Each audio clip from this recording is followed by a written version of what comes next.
Most people think discipline comes from motivation, but the Japanese monks of the Tendai Mountains discovered something far more powerful, a system so intense that the human mind has no room left for laziness.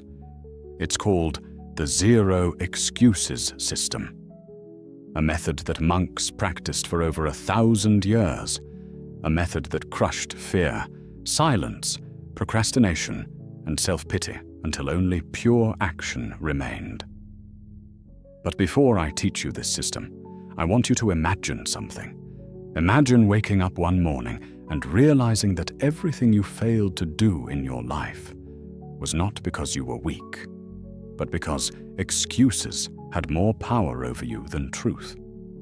Imagine sitting on the edge of your bed, the world still quiet, your mind still soft from sleep, and for the first time, you feel the weight of all the moments where you chose comfort over growth, where you said later, knowing deep inside you meant never. Imagine realizing that excuses were never harmless. They were thieves, silent ones.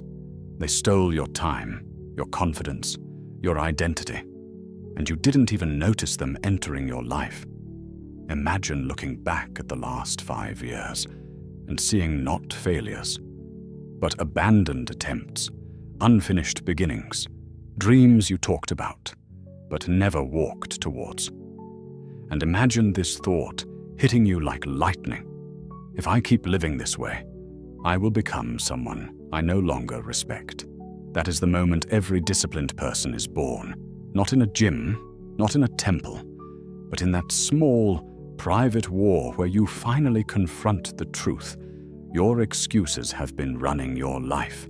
Today, we take that power back. But first, subscribe to Discipline Dojo and tell me in the comments, what's the excuse that has held me back the longest? Your answer may become the next video. Chapter 1. The Man Who Could Never Start. His name was Daigo.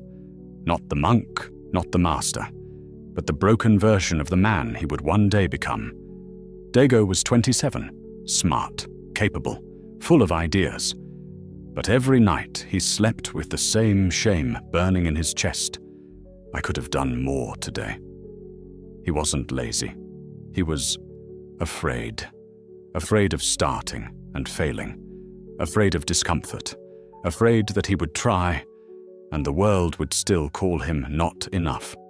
What people never understood about Daigo was that he didn't lack ambition. He lacked momentum. He was the kind of man who filled notebooks with plans, watched videos on productivity, set alarms for early mornings, only to wake up and feel that familiar heaviness pull him back into bed. He would stand in front of the mirror some days, looking at the tired version of himself, whispering, "Maybe tomorrow will be different." But tomorrow was just another room that looked exactly like the one before it. He told himself the same things you and I have said. I'll start tomorrow. I'm not in the mood. I'll do it when I feel ready. Life is too stressful right now. It's not my fault. His life was a collection of postponed beginnings. Fitness he planned to start, books he meant to read, skills he wanted to learn, projects he promised he'd complete when things calmed down. But things never calmed down because the chaos wasn't around him. It was inside him. One evening, Daigo's father visited his tiny apartment. The place was a mess. Dirty dishes, unpaid bills, dreams lying around like broken tools. His father walked slowly, quietly taking in the room, seeing the son he loved trapped in a life that was shrinking around him. He said only one sentence: "A man's excuses become his cage." And Daigo felt it. He felt every word strike him with the force of a truth he had avoided for years. The door of that cage had been closed for years, and every excuse was another lock. He had built that cage himself, one postponement at a time, one "not today" at a time, one lie whispered to avoid discomfort. That night, unable to breathe under the weight of his own avoidance, Daigo finally broke. He sat on the floor, hands in his hair, heart pounding, as a terrifying realization washed over him. If I don't change now, I never will. And so, with nothing left to lose, Daigo made a decision that would change everything. He climbed the mountain of Hiei, seeking the monks who were rumored to possess an inhuman level of discipline. He didn't know what he was walking into. He didn't know what he would become. But he knew one thing. He could not live one more day inside the cage he had built. Chapter 2. The monka who never accepted excuses. Daigo expected kindness. He expected spiritual smiles. He expected soft voices and gentle encouragement. He imagined a peaceful sanctuary where monks walked slowly, where incense smoke curled softly in the air, where wisdom came wrapped in comforting metaphors. But the monk who opened the temple door, Master Sogen, had eyes like carved stone. They were not cruel, but they were mercilessly honest, the kind of eyes that had seen thousands of men come with big desires and break under small discomforts. "What do you seek?" he asked. Daigo's voice trembled. Not from fear of the man, but from fear of admitting the truth out loud. "I want discipline," Daigo whispered. "I want to stop wasting my life." Sogen didn't nod. He didn't smile. He simply stared, as if peeling away every excuse, every lie, every justification Daigo had ever told himself. Sogen studied him, as if reading each lie he had ever told himself. Then he spoke with the calmness of a man who had repeated this teaching to countless lost souls. "Then you must accept the rule of this temple," the monk said. "There are no excuses here." Daigo blinked. The air suddenly felt heavier, as if the mountain itself had leaned closer to listen. "None?" Daigo asked. "None," Sogen repeated. "What if I'm tired? No excuses. What if I'm sick?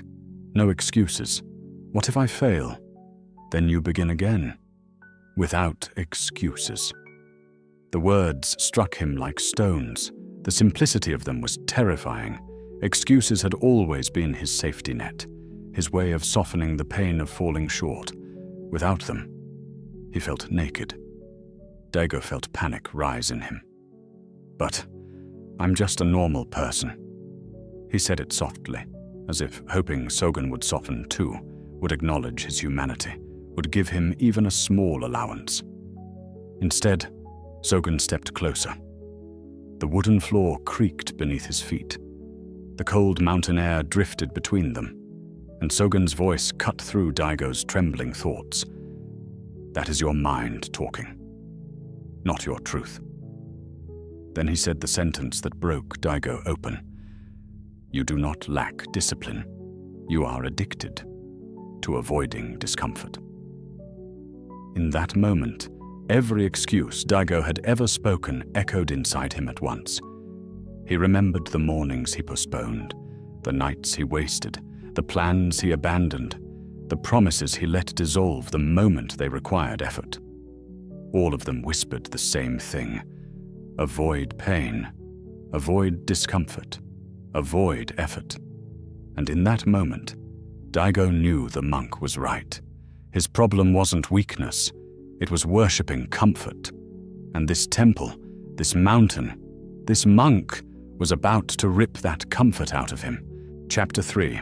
The first test. The bowl of water. The monks gave Daigo his first task. Simple. Stupidly simple. Every morning before sunrise, not after sunrise, not when he felt like it, he had to carry a bowl of water from one end of the courtyard to the other without spilling a single drop. That's it. And that was exactly why it terrified him. Daigo expected training that felt dramatic, endurance trials, meditation marathons, something that looked like the discipline he had seen in movies. Instead, he was handed a bowl, a small wooden bowl filled to the very edge, so full that even the slightest tremble would ripple the surface. The courtyard was large, exposed to the cold mountain wind, lined with old cedar trees that whispered softly at dawn. The stones beneath his feet were uneven, forcing him to step with care. Daigo didn't understand. What does this teach me? It's too easy. Master Sogen shook his head slowly, as if Daigo had missed the most important truth in the world. Your enemy is not difficulty. Your enemy is inconsistency. Daigo swallowed. He didn't want to admit it, but the words hit too close. Day 1. Daigo overslept. Excuse. My body needed rest. He remembered the warmth of his blanket, the soft reasoning he whispered to himself. You'll do it properly tomorrow. Tomorrow, the favorite hiding place of people who fear effort. Day 2. He spilled water because he rushed. Excuse. It's cold outside. His fingers were numb, the morning wind unforgiving, so he convinced himself speed was necessary, and in that rush, the water trembled and spilled. Day 3. It rained. He skipped the task. Excuse. It's not my fault. He stood under the wooden roof of the hallway, watching raindrops strike the stone, feeling almost proud of his reasoning, as if avoiding discomfort was wisdom, not weakness. On day 4, Sogen said, You have already failed, but not because you couldn't carry the bowl. You failed because you obeyed the voice that gives you excuses. His voice was calm, not angry, not disappointed, just brutally truthful. Daigo didn't spill the water. He drowned in his own justifications. It was the first time he understood. The bowl wasn't the test. The weather wasn't the obstacle. The task wasn't difficult. The fight was between him and the voice inside his mind that always negotiated, always postponed, always explained away his lack of action. That bowl of water exposed something deeper. Daigo wasn't struggling with the task. He was struggling with himself, and the mountain had only begun to break him. Chapter 4. The Zero Excuses Ceremony. One evening, Sogen took Daigo deep into the forest to a small wooden hall used for a single ritual. The path was narrow and dark, lit only by moonlight seeping through the tall cedar trees. The air grew colder with every step, and Daigo sensed that he was being led somewhere that few ever entered. Sogen walked ahead without speaking, his steps silent, steady, unfaltering, as if he had made this walk 1,000 times. When they reached the hall, Daigo felt a strange pull in his chest. The building was old, not abandoned, but untouched by anything unnecessary. The wooden beams were smooth from time, the floor polished by countless bare feet, the walls adorned with nothing but emptiness. It felt like a place where the truth had nowhere to hide. The Zero Excuses Ceremony. The place was scented. A single candle burned. The air felt heavy, sacred. Daigo noticed the thin stream of smoke rising from the candle, as if even the flame was holding its breath. His own heartbeat seemed too loud for the room. Sogen placed a scroll in Daigo's hands. Write every excuse you have used in your life. Daigo's fingers trembled. He knelt before a low wooden table, unrolled the scroll, and dipped the brush into ink. The first words came easily. I'm tired. I'm stressed. But then the deeper ones poured out of him, the excuses that had shaped his identity more than he realized. I'll start tomorrow. It's not the right time. It's too hard. I don't feel motivated. It's not my fault. I'm not ready. The list felt endless. Memories surfaced. Times he had disappointed himself. Times he had avoided opportunities. Times he had walked away from discomfort and called it reason. Each excuse he wrote felt like peeling away a layer of his old self, revealing something raw, unprotected, and painfully honest. Sogen then said, "Now write the cost." Daigo hesitated. His eyes burned. His chest tightened.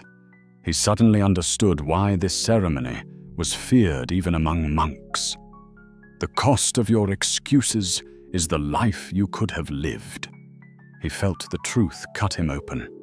He wrote nothing for several moments, because the cost was everything. Every unlived dream, every abandoned goal, every moment he chose comfort over becoming the man he could have been. Then Sogen burned the scroll. As the paper curled into ash, the monk whispered, "We do not defeat excuses. We outgrow the person who needed them." And as the ash drifted upward in the candlelight, Daigo felt as if a funeral had just taken place. The funeral of his old self. Chapter 5. The day his identity broke. Daigo realized something painful. He wasn't fighting laziness. He was fighting a version of himself who had survived through avoidance. For years, avoidance had been his armor. It protected him from trying, because trying meant exposing himself to the possibility of failure. Discomfort felt like danger. Effort felt like risk. Trying felt like vulnerability. And so his mind built a false version of him, a quieter, smaller Daigo, who lived behind excuses and delays because it was easier than facing truth. The excuses were not barriers. They were comfort. They felt familiar, like a warm blanket wrapped around every fear he never confronted. They protected him from fear, from shame, from failure, but they also protected him from transformation. Every time Daigo had said, "I'll do it later," he wasn't postponing a task. He was postponing the person he could become. Every time he said, "I'm too tired," he wasn't describing his energy. He was describing his identity. Every excuse he had spoken was a thread woven into the fabric of who he thought he was. But Sogen said, "Excuses are comfortable lies we tell ourselves when the truth is too heavy to hold." In that moment, those words hit him harder than any punishment, any physical challenge, any discipline drill ever could. Daigo realized he had lived his entire life defending a weak identity. Not a bad identity, not an evil one, just a fragile one. One built on protecting himself instead of growing himself. It was the identity of a man who avoided responsibility because responsibility exposed him. The identity of someone who pretended he was waiting for the right moment, when in truth, he was hiding from the moment he feared most, the moment he met his potential. Daigo suddenly saw the version of himself he had been carrying his entire life, a shadow self built from hesitation and fear, held together by excuses, and he was finally ready to bury it, not with anger, not with shame, but with acceptance, because to become the man he wanted to be, the man of discipline, the man of action, the man of truth, the weaker version of Daigo had to die. Chapter 6. The Zero Excuses System. Sogen finally revealed the system. He didn't speak loudly. He didn't speak dramatically. He spoke with the calm authority of someone who had lived these principles so deeply that they had carved themselves into his bones. The room was silent except for the faint rustle of the temple banners in the wind. Daigo leaned forward, sensing that this, not the bowl, not the ceremony, not the rituals, was the moment his life would radically change. Stage 1. The immediate act. If task is thought, task begins. No gap between intention and action. It was the purest form of discipline. The monks lived by it every single day. If a monk thought of sweeping the floor, the broom was already in his hand. If a monk thought of training, his feet were already moving toward the courtyard. They did not wait to feel ready. They did not ask themselves if they were motivated, inspired, or comfortable. To them, action wasn't something you prepared for. It was something you became.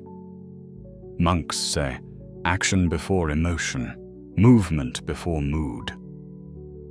Daigo realized this was where he had always failed. He paused. He hesitated. He negotiated with his own mind. And in that negotiation, his excuses always won.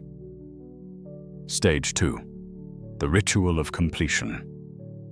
Every task that begins must end.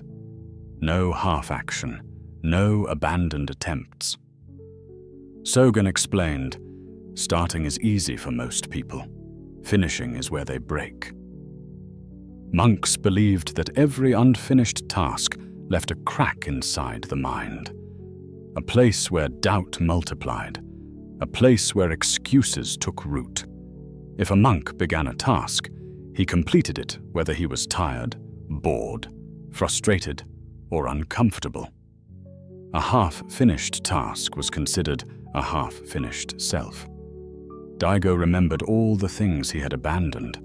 Books he never finished, workouts he cut short, projects he stopped halfway, promises he never fulfilled. He suddenly understood. His identity was built from incomplete cycles. Stage 3. The return to stillness. When excuses rise, breathe once. Return to task. No debate, no negotiation. Sogen's voice sharpened. The moment you allow your mind to argue with action, you have already lost. The monks did not fight their excuses. They did not wrestle with them. They did not analyze or justify them. They simply returned to the task. One breath, one step, one motion. Excuses were treated like clouds, not enemies, not monsters, just passing illusions. Thinking is the birthplace of excuses, Sogen said.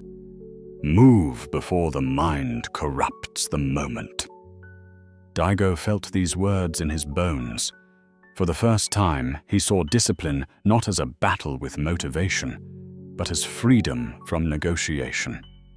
This was the zero excuses system, pure, simple, unyielding, and it was about to remake him completely.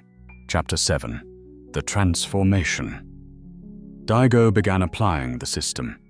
Wake up, immediately stand. Task appears, immediately start. Doubt comes, breathe, act. Discomfort rises, stay. At first it felt unnatural, like trying to write with the wrong hand. His mind kept reaching for old habits, old excuses, old patterns of delay. But every time the familiar voice whispered, "You can do it later," Daigo caught it, mid-sentence, and shut it down with movement.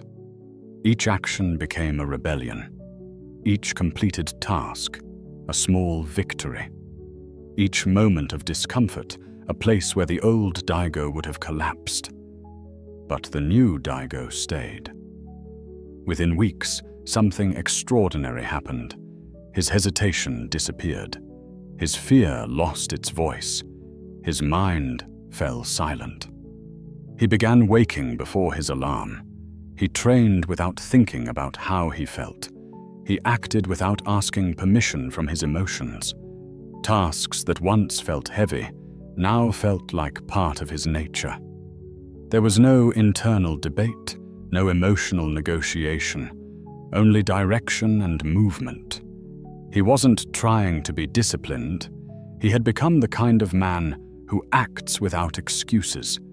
This was not motivation. This was identity.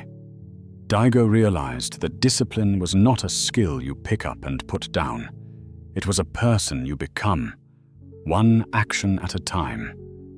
And the world around him changed too. People began treating him differently. Tasks that once overwhelmed him now dissolved under his momentum. Challenges that once intimidated him became opportunities to grow. The monks noticed his stillness, his presence, his newfound strength. Even silence felt different. Not empty, but full of intention. And for the first time in his life, Daigo felt something he had never felt before. Self-respect. Real, grounded, quiet self-respect. The kind that comes not from results, but from keeping promises to yourself when no one is watching.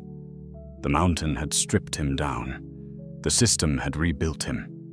And Daigo finally understood. A disciplined man is not someone who forces himself to act. A disciplined man is someone who no longer remembers how to be anything else. Chapter 8. The Final Lesson. When Daigo completed his training, Sogen said, "You came seeking discipline, but you found something greater. Responsibility for yourself." Those words settled over Daigo like a warm weight, a truth he had never carried before.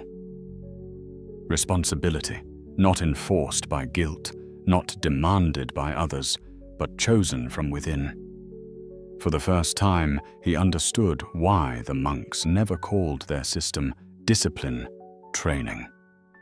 Because discipline wasn't the point. Identity was. Daigo bowed. His body moved with a quiet strength that had not been there when he first climbed the mountain. His bow was not a gesture of respect alone. It was a symbol of rebirth. "Master, what should I do now?" The question trembled not with fear, but with possibility. The kind of possibility that only appears once a man has removed every excuse he ever hid behind. Sogen smiled gently. It wasn't the smile of a teacher proud of a student. It was the smile of a man who knew that Daigo had stepped into his own life fully and finally. Live like a man who never waits for permission to do what must be done. Those words echoed in the wooden hall, in Daigo's chest, in the space between who he used to be and who he had become. And Daigo walked down the mountain as a man reborn. Not because he eliminated excuses, but because he became someone who no longer needed them. Each step down the stone path felt different, lighter, more intentional, as if the earth itself acknowledged his change. The wind felt sharper, the trees taller, the air fuller.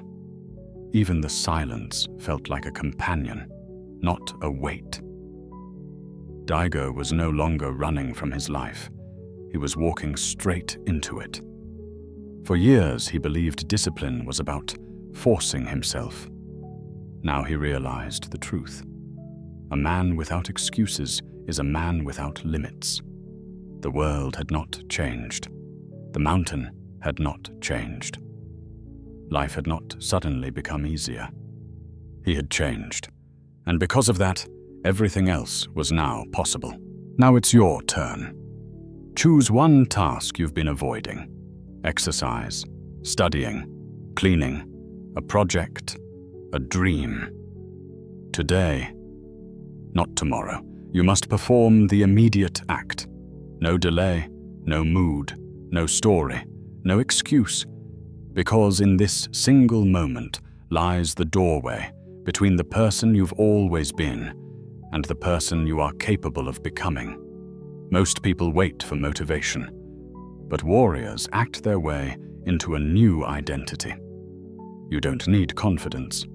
You don't need the perfect plan. You only need one thing: movement. Write in the comments, my zero excuse task today. And if you want more ancient systems to rebuild your identity, subscribe to Discipline Dojo and join the warriors walking this path with you. Your journey starts now, with one action that the old you would have avoided.